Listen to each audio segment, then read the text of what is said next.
All right, folks, welcome on into another edition of the High School Huddle, your one-stop shop for everything and all things Section 5 sports. I'm AJ Feldman. He's Carl Jones.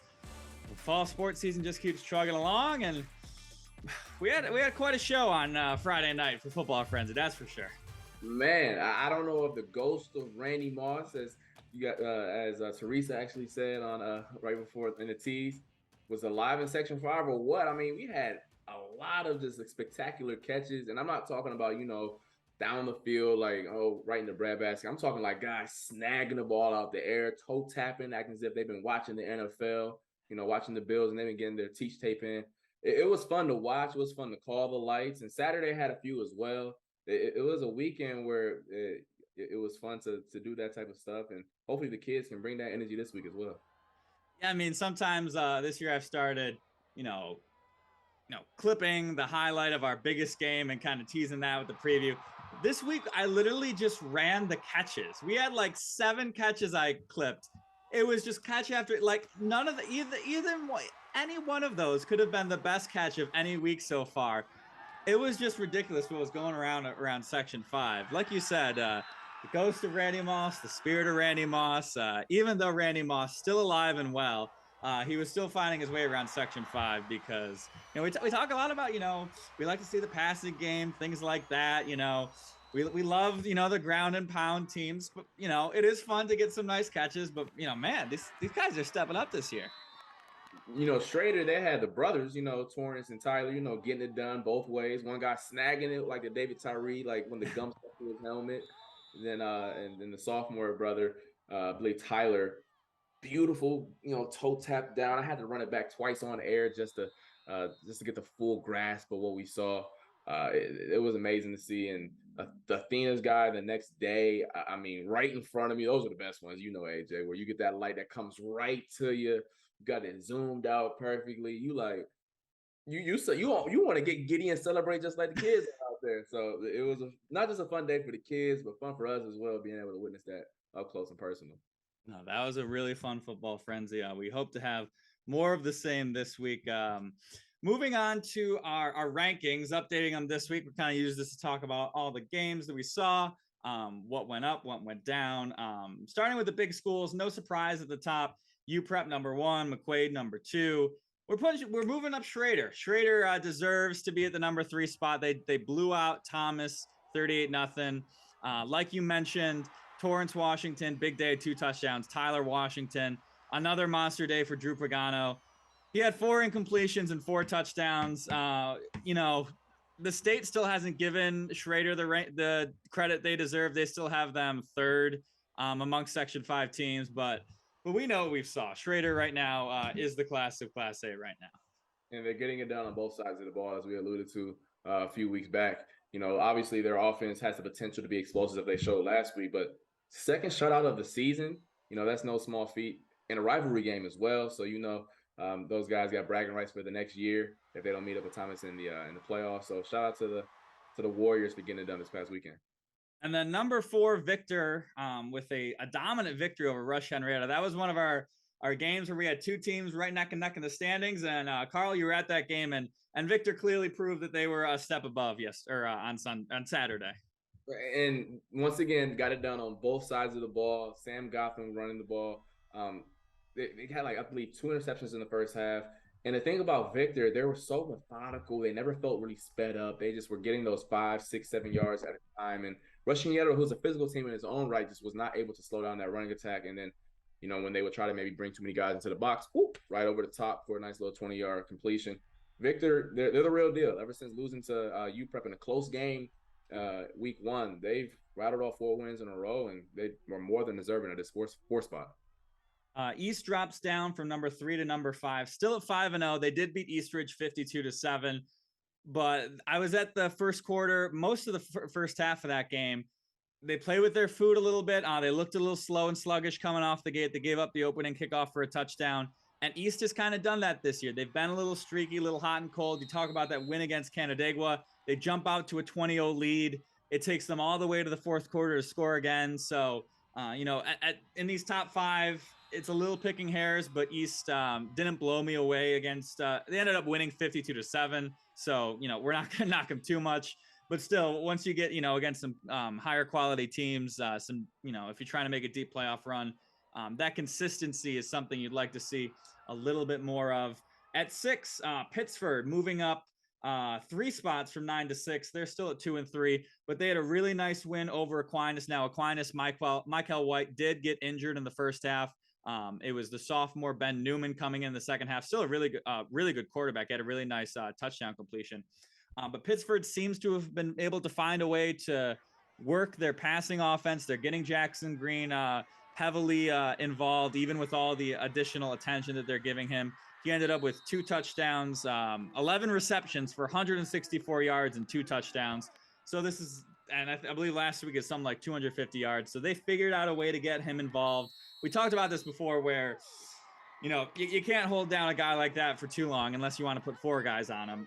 So Pittsford moving up to number 6. They've had a lot of close losses, but that was a really impressive win I saw against Aquinas on Friday night. Whenever you got the best player on the field, you always got a shot. And outside of the Victor game where Victor took it to them and they pulled out the Jordan rules, if we're going to call it that, the Jackson Green rules, right, where you double them and just say we're going to play 10 on 9. Pittsburgh's always going to be there just because of that start hard they have. Hilton is at number 7. We were really looking forward to this Hilton Spencerport game. We can't be everywhere.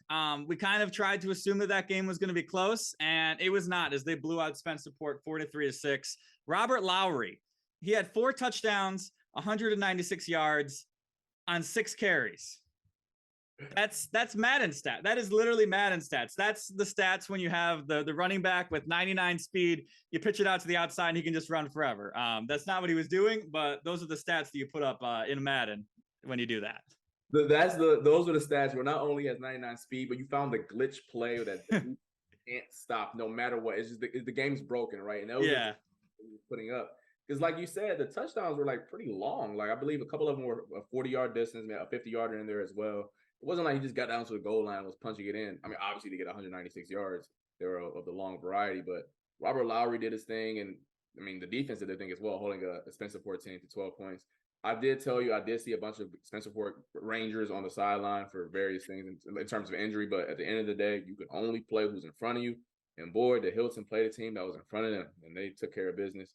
They're more deserving of this 7th spot, and I'm interested to see, because Schroeder's 3 and they're 7, and they played each other close week 1. But I imagine both teams are a little bit better than what they were at that point. 2 different styles too. Hilton's physical, Schroeder, they can air it out a little bit. The A1, sectional title game. We'll see how that shake out if that's the matchup we get. Yeah, that was a close game in week 1 with Schroeder winning on a last-second touchdown. Schroeder's definitely turned it up a notch, and Hilton also has kind of as well. And then our final 3 spots, RH moving down 2 spots to number 8. Canandaigua dropping 2 spots to number 9. Another game where Canandaigua has to grind out a close one against a team with a so-so resume. So we're still waiting to see, the Canandaiguas of old. And then number 10, Aquinas, still hanging around at 1 and 4. A lot of close losses, but eventually, they got to figure out how to get that win. We'll see if they can do that as we, grind out into the postseason. For sure. A lot of quality teams that we talk about this off air a little bit. That top 5 is really, really strong. And not saying this, the next tier isn't as strong, but I think those 5 teams have a really aren't they just performing on the field, the resumes as well are kind of matching up with the eye test a little bit. And then moving down to the smaller school division, HFL once again coming in the number 1 spot with Batavia and OAE at 2 and 3. Our first change in this division will be Penn Yan Dundee at the number 4 spot. I saw them I saw them against Midlakes, and I thought they were a team that has a variety of things that they can do on the offensive side of the ball. And they clearly have shown that moving, getting another dub in that 4-0 on the year. Yeah, Penn Yan Dundee once again looking good last week. They had a 24-7 victory over Letchworth Warsaw Perry, who came into that game undefeated. So a nice boost to their resume, moving up to our number 4 spot in these rankings. And then they're going to be followed by Leroy. Leroy moving up from the 6th spot. Leroy took down a Bishop Timon team also in Class C that I believe you said Attica beat as well. Yeah, Bishop Timon beat Attica. So, you talk about where we go in these Class C ranks. Leroy's already beaten Attica. They've already beaten Bishop Timon, a team that beat Attica. So Leroy's obviously cooking something good even though they got a tough loss to OAE the week prior, but OAE is going to do that to a lot of people. Yeah, I'm about to say I'm not going to hold that too much against them. OAE does a lot of OAE type things this year, and that's just the nature of the beast going against them. We spoke of them a little bit earlier. Attica, they're coming in at number 6, followed by ERG with a 4-1 this year. Are they coming back for their Class C crown, AJ? I don't know. I mean, Manny Sepulveda with a monster game last week. You were at the game. Just talk about some of the things that he did and their 7th spot so far. Yeah, I mean, it's always been the Manny Sepulveda story there. Well, maybe not the story, but he's always shown his talent. He's a Class A player playing down in Class C. He got 2 touchdowns, a really nice one over in the corner of the end zone. He broke the ERG's program record for most touchdowns and most receptions in a career. He also became the 2nd player in the Section 5 record books to hit 100 yards. And ERG seems to be kind of finding its own a little bit. They crushed Waterloo. They shut out Lion Sodas last week. So other than that loss to Attica, they've kind of taken it to the other teams. They've got some tests coming up. They've got Midlakes next week. And then they've got Penn Yan Dundee the week after that. So it's going to be prove-it time for ERG. For sure. And hopefully we can be able to catch a couple of those. At the 8th spot, Moreau is going to drop from the 4 to the 8th spot. And obviously, the teams ahead of them had spectacular weeks last week, but also Moreau, like you said earlier, playing with their food a little bit with Livonia, defeating them 20 to 16. Moreau obviously has the skilled players to compete with just about anyone, but once again, you got to go out there and prove it week in and week out. So I'm sure that they'll have an opportunity to test themselves again with HFL this week, and as we both know, HFL ain't nothing to play with. Yeah, they've got HFL next week, Geneva the week after that. So far on the schedule, they've done a good job of impressing against teams that haven't, the best resumes so far this season. They lost 28-6 to Batavia, but none of the other squads that they've beaten so far really instill much confidence. So they're going to get a chance to prove whether or not we had them more correct at number 4 or whether or not this 8th spot is kind of more where they deserve to be right now.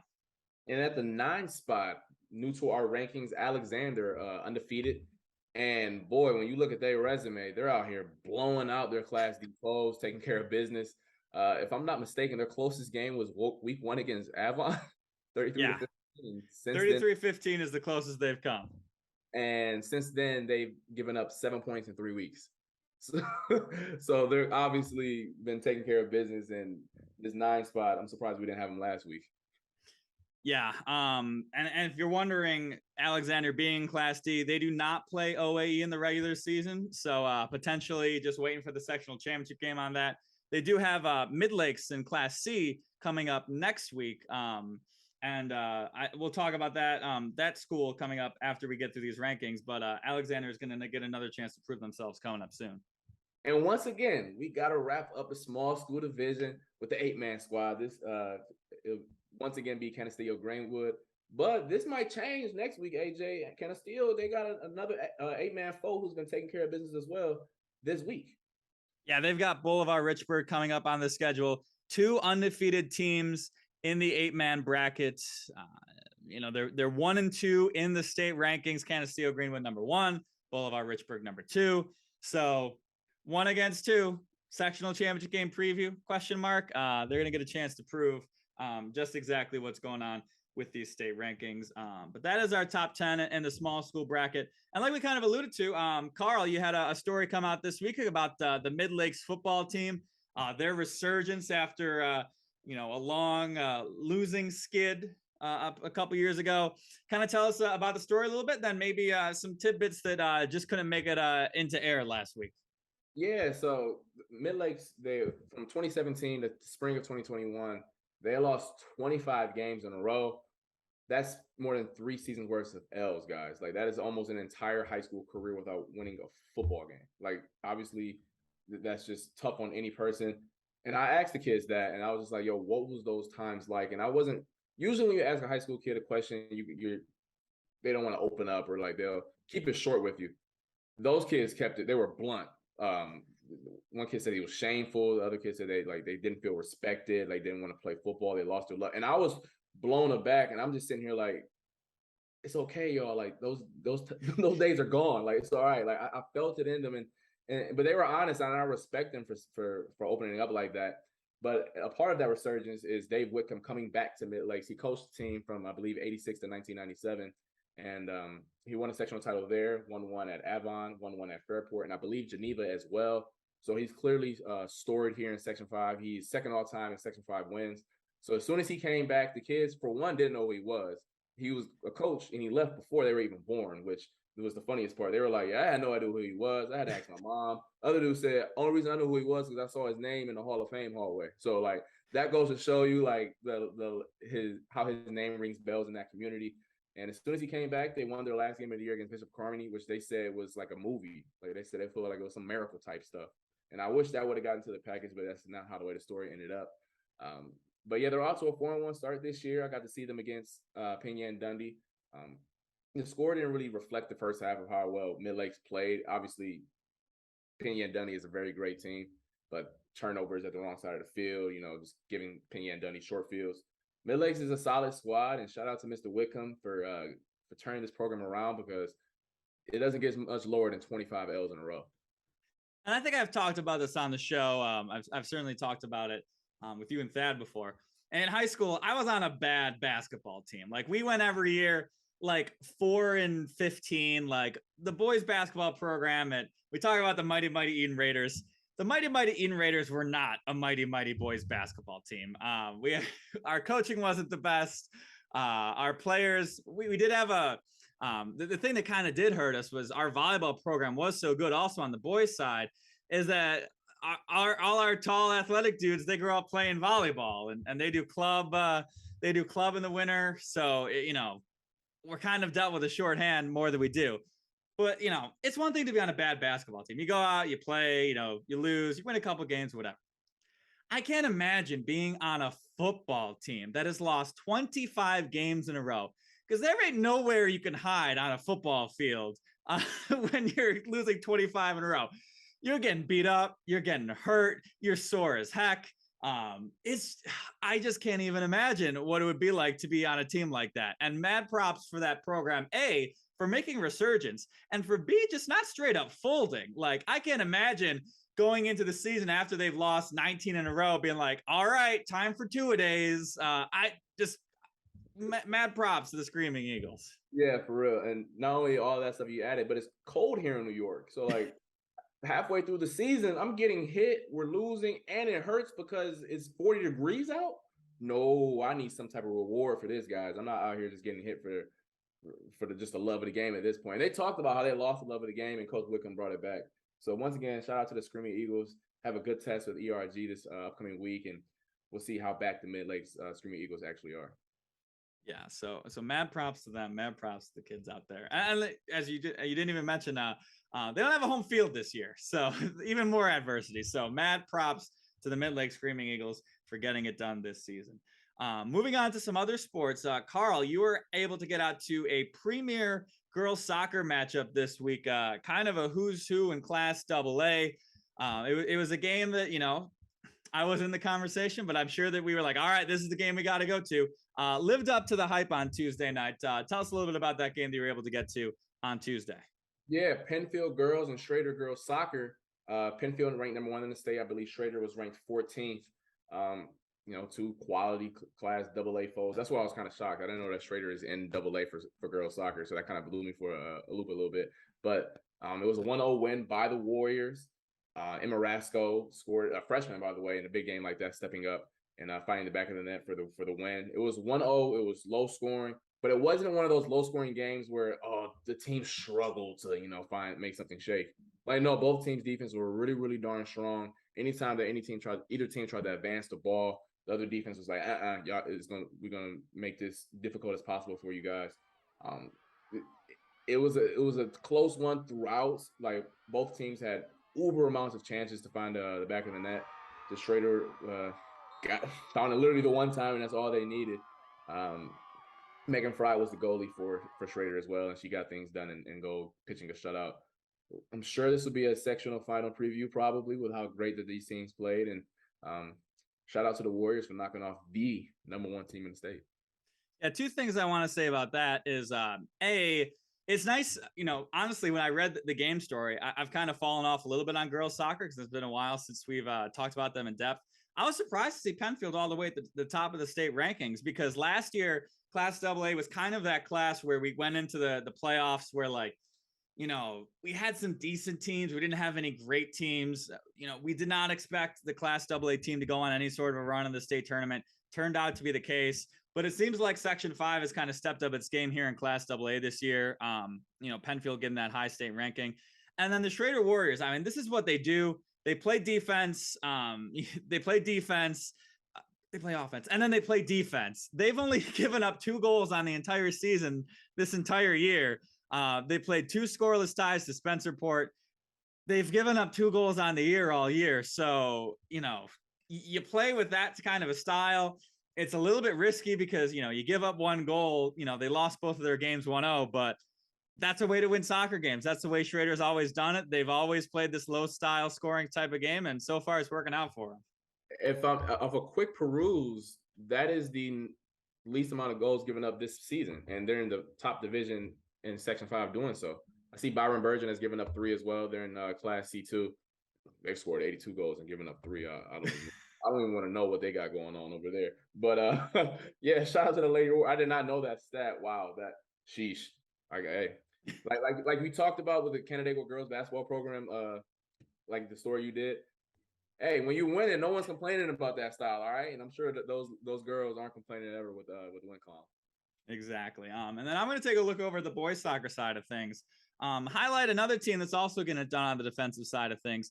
The Webster Thomas Titans on the boys soccer pitch, getting it done on the boys side. They've handed Fairport their only loss of the season so far this year. Fairport high up in the Class AA rankings. If I can get that exactly, I've lost my tab on it, but Fairport is very highly ranked so far this year. They're number 6 in Class AA.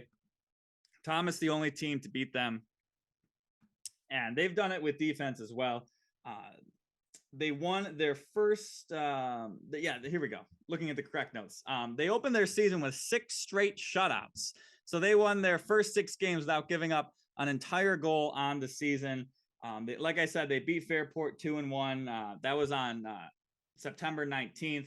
They're 8-3-1 on the season. Jason Reich, if I'm saying his name correctly, getting it done in net for the Thomas Titans. And Thomas is a team that, they're going to be tough to get out of in Class A. They have lost 2 of their last 3. They do play Schroeder tonight as we record this on Thursday. They already played them so far this season. They beat Schroeder 2-0. So another team out of Webster getting it done with defense. Want to shine a spotlight on them as the Thomas Titans have kind of rolled out to a pretty impressive start this season as we gear up for the postseason. You know what? We haven't done a lot of boys soccer coverage this year, but I do miss those soccer battles from last year, especially, you know who I'm about to say, my Cody Cavuto show. And boy, he was fun to watch. All right. So I can't wait for sectionals where we get to ramp up that coverage a bit because those guys compete out there. And I'll be freezing. I know I'm going to complain about the cold every single time I'm out there watching them boys, but it's fun to watch and they compete at the highest level. Exactly. So shout out to Thomas and Fairport. No, they don't really need any more pub, but they've been doing their thing. They just beat Brighton 4-0. They just beat Victor 2-1. So ever since that loss to Thomas, they've racked off 3 straight. So Fairport, they'd be good too. Moving on to our games of the week coming up this week. Carl, who you got your eyes on for this week of the high school football season? So I'm gonna go back to the gridiron, the football, the real football, AJ. Okay, not the other one. Okay, but we don't do a lot of numbers in Europe, so I think you're fine. So we're gonna go with UPrep hosting Pittsford on Saturday. Obviously, UPrep, their name speaks for itself. They're 5-0 in the year, number 1 in our rankings. And then Pittsford, off of a big win over Aquinas, can they, continue that momentum and keep it alive against a UPrep team that's, they're not going to lay down against anyone. But UPrep has shown chinks in the armor, as we've seen this year with letting teams come back and not putting away teams as they should have. And boy, if you don't put away Pittsford, I'm sure Jackson Green is going to be all over you. So that's my game that I'm most looking forward to. Yeah, and I mean, chinks in the armor kind of might be a little overselling it. Just want to give some props to the Griffins. But that'll definitely be quite a bit. I mean, just there's going to be so much skill and talent on that field Saturday night. That's definitely going to be a game that we're going to be at. So certainly one to keep our eye on in Class AA. Also in Class AA, you've got McQuaid and Rush Henrietta. That's going to be a good game as well. But I'm going to go to boys soccer for my game of the week. That's going to be coming up next Tuesday on October the 11th. We've got Sutherland and Arcadia, both state ranked. Sutherland is 19th in the state. Arcadia is 20th. They've already matched up once this season. Sutherland with a 2-0 victory. But that game was a little bit closer than the score indicated. Sutherland scored both of their goals in the second half.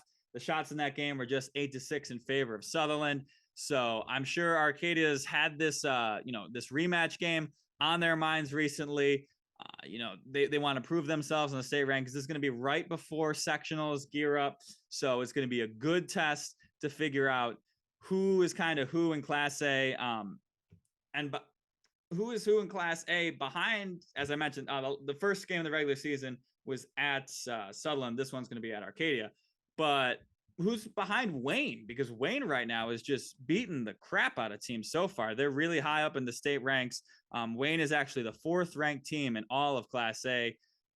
Their schedule maybe gives you a little bit to be desired here, but they're 12-0.